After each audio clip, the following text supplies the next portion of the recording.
So one of the unique inflection points that we have today with these existing ERP systems, organizations have spent years, if not decades, expanding them, perfecting them, customizing them, not only to their particular industry, so finance is different than manufacturing, but then they've customized it down to the uniqueness of their own business. There is a huge amount of data that is now locked in this system that has not been available with AI or for analytics or rich visible value interface. So what Rimini Street and Rimini Consult is doing is to take the capabilities and the power of the ServiceNow platform, where we can go in and modernize a function like accounts payable to give a great user experience in a workspace that now has access to this information.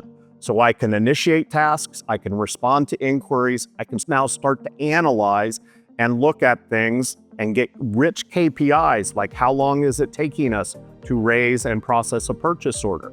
Who are my vendors that are paying on time? Who's paying 5 days late or 5 weeks late?